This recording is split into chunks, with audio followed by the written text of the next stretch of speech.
Friends, welcome to my channel. તો આજે હું તમારા માટે લઈને આવી છું શિયાળાનું સ્વાસ્થ્યવર્ધક વસાણું આદુ પાકની રેસીપી. તો મારી આ રેસીપીને તમારે પૂરેપૂરી જોવાની છે. તો એના માટે અહીં મેં 250 ગ્રામ આદું લીધું છે. બની શકે એટલું ઓછા રેસાવાળું આદું હોય એવું લેવાનું. તો એ સાફ કરી લીધું છે ધોઈ અને 250 ગ્રામ ઓગળેલું ઘી લેવાનું છે. અત્યારે વાટકીમાં પૂરું 250 ગ્રામ નથી, પણ આપણે બીજું ફરીથી લઈ લઈશું. 2 ચમચી જેટલી ખસખસ લીધી છે. 50 ગ્રામ જેટલો બાવળનો ગુંદર લેવાનો છે. ત્યારબાદ 50 ગ્રામ સૂકા કોપરાનું ખમણ લેવાનું છે. 1 થી 1.5 કપ જેટલો ભાખરીનો કે આપણે લાડવાનો જે લોટ દળાવતા હોય એ લઈ લઈશું. 250 ગ્રામ અહીં મેં દેશી ગોળ લીધો છે. 3 ટેબલ સ્પૂન જેટલા મગજતરીના બી, 1/4 કપ જેટલા કાજુ, 1/4 કપ જેટલા બદામ, 1 ચમચી જેટલો પીપરી મૂળ એટલે કે ગંઠોડાનો પાવડર અને 1 ચમચી જેટલો ઇલાયચીનો પાવડર લઈ લેવાનો છે. અહીં તમારે જાયફળ એડ કરવું હોય, જો ટેસ્ટ તમને ભાવતો હોય તો થોડું અડધી ચમચી જેટલો આ જાયફળનો પાવડર પણ એડ કરી શકાય છે. તો સૌપ્રથમ આ રીતે આપણે આદુની છાલ છે એ કાઢી લેશું.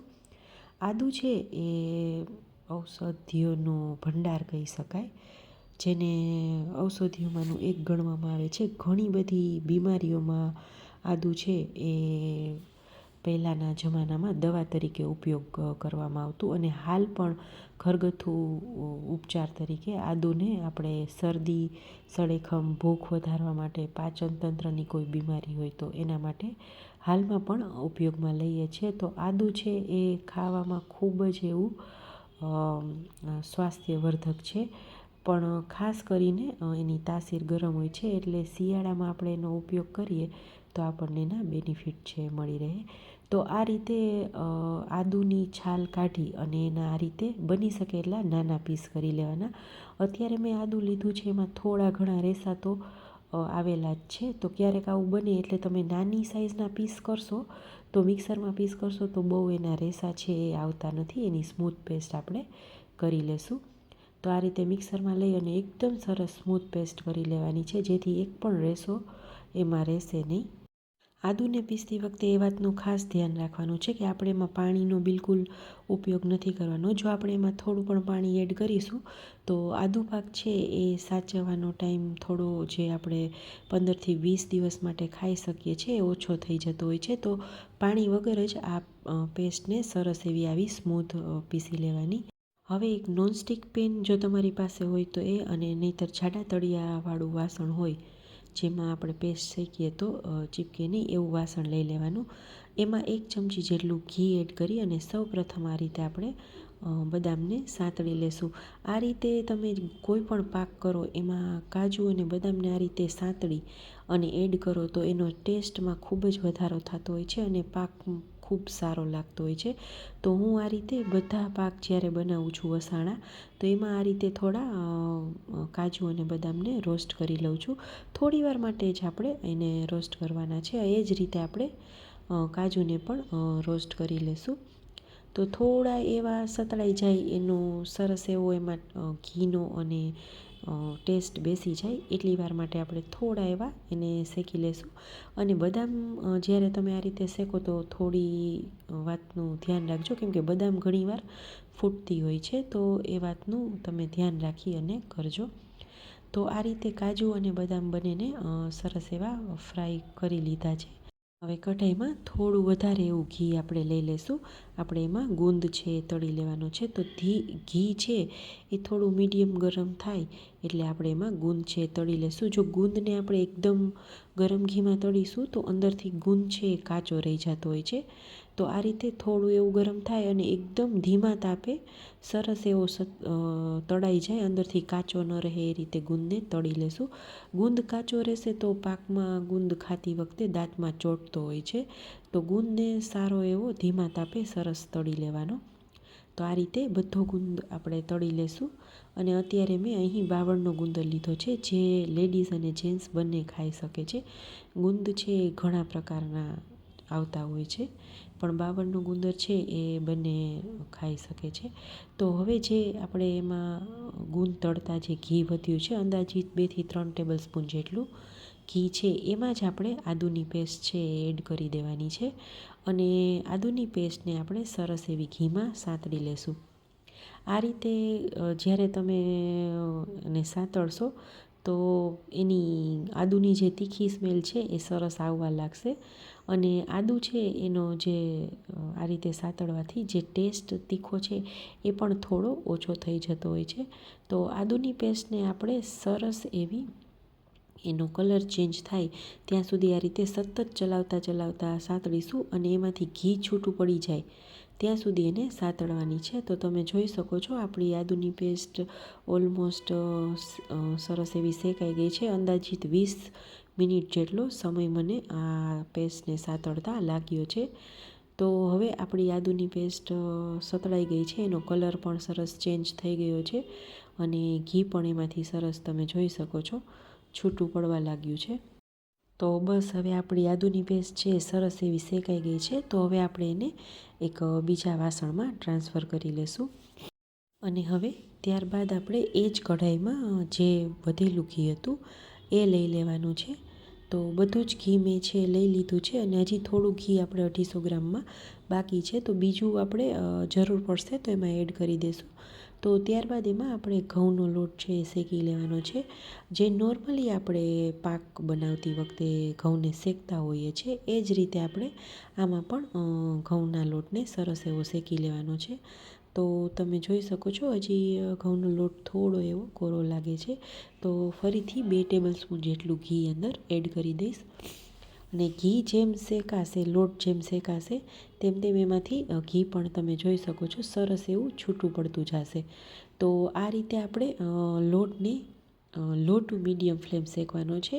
આને આપણે વચ્ચે મીડિયમ ફ્લેમ પણ કરતા જઈશું અને લોટને 15થી 20 મિનિટ માટે કલર એનો સરસ ચેન્જ થાય અને સરસ એવો શેકાઈ જાય ત્યાં સુધી શેકી લેશું. સતત આ રીતે ચલાવતા રહેશું જેથી લોટ એક બાજુ કાચો ને એવો નહીં રહે. આ રીતે સતત ચલાવશું તો બધી લોટની કણી છે એ સરસ એવી શેકાઈ જાય છે. તો સરસ એવો લોટ આપણો શેકાઈ ગયો છે, તમે જોઈ શકો છો પહેલાંનો જે એનો કલર હતો અને શેકાઈ ગયા બાદનો કલર.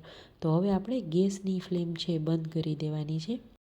હવે ગેસની ફ્લેમ બંધ કર્યા બાદ આપણે એમાં બધી સામગ્રી એડ કરી દેવાની છે. તો જે આપણે આદું શેકેલું હતું એમાં પણ તમે જોઈ શકો છો ઘી સરસ એવું છૂટું પડી ગયું છે. તો આદુની પેસ્ટને લોટમાં આ રીતે લોટ થોડો ગરમ હોય ત્યારે જ એડ કરી દેશું અને બંનેને સારી રીતે સરસ મિક્સ કરી દેશું એટલે એકદમ સરસ એવા લોટ અને આદુની પેસ્ટ છે એ મિક્સ થઈ જશે. તો આ રીતે મિક્સ કર્યા બાદ હવે આપણે એમાં થોડો ગુંદ પણ એડ કરી દઈશું અને થોડો ગુંદ છે એ આપણે ગાર્નિશિંગ માટે મેં રાખેલો છે એ થોડો એટલો રાખી દઈશું. ત્યારબાદ કાજુ અને બદામના આ રીતે સ્લાઈસ કરી લીધા છે એને પણ અમે થોડા ગાર્નિશિંગ માટે રાખી દીધા છે, બાકીના એડ કરી દઈશું. ત્યારબાદ એમાં મગજતરીના બી એડ કરી દેવાના છે. ખસખસ બે ચમચી લીધી છે તો આપણે અંદર 1.5 ચમચી જેટલી એડ કરી દઈશું. 1/2 ચમચી જેટલી એને પણ ગાર્નિશિંગમાં રાખી દેવાની છે. ગોળ સિવાયની બધી સામગ્રી છે એ આપણે અત્યારે લોટમાં સાથે જ મિક્સ કરી દેવાની છે. તો અહીં ગંઠોડા પાવડર, એલચી પાવડર બધું અંદર એડ કરી અને સારી રીતે એને મિક્સ કરી લેવાનું છે. જો તમારે કોપરાનું જે મેં છીણ લીધું છે એ થોડું ઝીણું છીણ લીધું છે, એની જગ્યાએ તમારે થોડું મોટી સાઇઝનું જે ખમણ આવે છે એ આવતું હોય તો એ પણ લઈ શકો. ઘરે પણ સૂકા કોપરાનું જે વાટકો આવે એને પણ ખમણી અને તમે લઈ શકો છો. તો આ રીતે બધી સામગ્રીને સારી રીતે મિક્સ કરી દેવાની છે. ત્યારબાદ હવે આપણે એને થોડીવાર માટે સાઈડ પર રાખી દઈશું અને બીજા એક વાસણમાં આપણે 2 ચમચી જેટલું ઘી લઈ અને એમાં ગોળ છે એડ કરી દેવાનો છે. અહીં મેં અત્યારે 250 ગ્રામ ગોળ લીધો છે. જો તમારે ગળપણ ઓછું કરવું હોય તો તમે ઓછો પણ લઈ શકો, પણ આદુ પાકમાં જનરલી તમે ગોળ જેટલા વજનમાં તમે ઘી અને આદું લેશો એટલા જ વજનમાં તમે ગોળ લેશો તો આદુ પાક છે પરફેક્ટ બનતો હોય છે. કેમ કે આદું છે એ ખાવામાં થોડું એવું તીખી એની તાસીર હોય છે. તો એની સામે 250 ગોળ છે એ માપનો થતો હોય છે. હા, બાકી તમે વધારે ઓછો કરી શકો છો. તો ગોળને આપણે પાઈ નથી કરવાની અને ગોળ ઓગળે ત્યાં સુધી જેને મિક્સ કરવાનો છે. તો ગોળ એ સરસ એવો ઓગળી ગયો છે. હવે આપણે એમાં બધું જે મિશ્રણ આપણે રેડી કરીને રાખેલું હતું લોટમાં, તો એ આપણે અંદર એડ કરી દઈશું. તો આ મિશ્રણને સારી રીતે ગોળમાં ભેળવી દેવાનું છે અને ગેસની ફ્લેમ આપણે લો જ રાખવાની છે.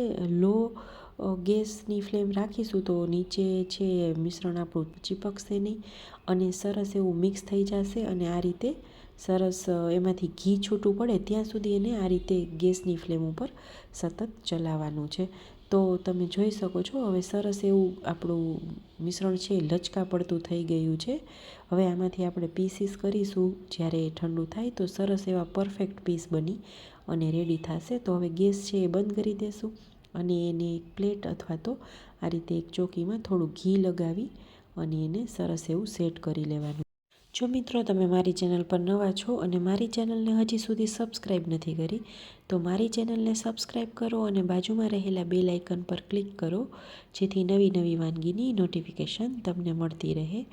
તો આ રીતે બધું મિશ્રણ છે એ આપણે સરસ એવું ચોકીમાં ઢાળી દેશું અને તમે જોઈ શકો છો એકદમ સરસ એવું ઘી પણ સરસ છૂટું પડી ગયું છે અને આપણું એકદમ પરફેક્ટ મિશ્રણ બની અને રેડી થઈ ગયું છે. તો આ રીતે આદુ પાક બનાવવા માટે મારી રેસિપીને અચૂકથી જોજો અને મને ફોલો કરવાનું બિલકુલ નહીં ભૂલતા. તો આ રીતે થોડું તાવીથાની મદદથી પ્રેસ કરી અને સરસ એવું સેટ કરી લેશું. ત્યારબાદ આપણે આ રીતે વાટકીની મદદથી થોડું આ રીતે કરશું તો ઉપરની જે સરફેસ છે એકદમ સરસ લીસી થઈ જશે. તો આ રીતે આપણે એને સેટ કરી લેવાનું છે. તમે મિત્રો આ આદુ પાક બનાવશો ને તો જ્યારે ખાશો ને તો એકદમ પરફેક્ટ આદુ પાક બની અને રેડી થતો હોય છે. તમને બિલકુલ એવું નહીં લાગે. ઘણા લોકોને આદુનો ટેસ્ટ છે એ નથી ભાવતો હતો, પણ આ પાક ખાતી વખતે તમને બિલકુલ એવું નહીં લાગે કે તમે આદુ પાક એકદમ આમ સ્ટ્રોંગ ફ્લેવર એની આવવી જોઈએ એવી નહીં આવે. એકદમ સરસ પરફેક્ટ બની અને રેડી થતું હોય છે.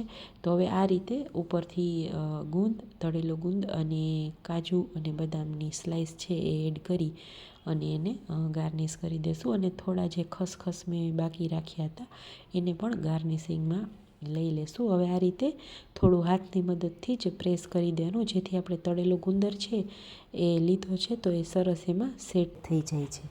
હવે આદુ પાકને આપણે 5થી 6 કલાક માટે સેટ થવા દઈશું અને 1 કલાક જેવું થઈ જાય એટલે આપણે એના પીસીસ કરી લેવાના છે. થોડું એવું ત્યારે ગરમ હોય છે, હુંફાળું ગરમ, ત્યારે જ આપણે એના પીસ કરી લેવાના અને ત્યારબાદ આપણે એને 5થી 6 કલાક માટે સેટ થવા દઈશું, કેમ કે આદુ પાકને થોડું સેટ થતાં વાર લાગતી હોય છે. તો આ રીતે એના પીસીસ કરી અને ફરીથી આપણે એને 5થી 6 કલાક માટે સેટ થવા દઈશું. તો અત્યારે આદુ પાકને આપણે ઢાંકી દેશું અને એને 5થી 6 કલાક પછી જોઈ લેશું. તો 5થી 6 કલાક પછી તમે જોઈ શકો છો પરફેક્ટ એવો આદુ પાક આપણો સેટ થઈ ગયો છે.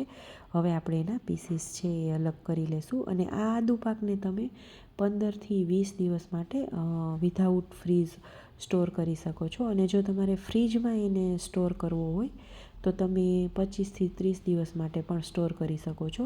પણ જનરલી વસાણા છે એ ફ્રીજમાં રાખવાથી એનો ટેસ્ટ છે એ સારો નથી આવતો. એટલા માટે એને તમે બહાર રાખીને ખાશો તો એનો ટેસ્ટ છે એ એકદમ સરસ આવશે અને એના જે ગુણ છે એ આપણને મળી રહેશે. તો આ રીતે સરસ એવા એના પીસ છે અલગ થઈ જાય છે અને એકદમ સરસ એવો પરફેક્ટ આદુ પાક બની અને રેડી થઈ ગયો છે. તો મારી આ વાનગી તમને કેવી લાગી એ મને કમેન્ટ બોક્સમાં કમેન્ટ કરીને જરૂરથી કહેજો. આ વાનગીને તમે શિયાળામાં અચૂકથી એકવાર ટ્રાય કરજો. તમે દર શિયાળામાં આ વાનગી અચૂકથી બનાવશો એની હું ગેરંટી આપું છું. મારા બીજા વસાણાની લિંક હું તમને ડિસ્ક્રિપ્શન બોક્સમાં આપી દઈશ. તો મારી આ વાનગી કેવી લાગી એના અનુભવ તમે મારી સાથે શેર કરજો. Thank you for watching.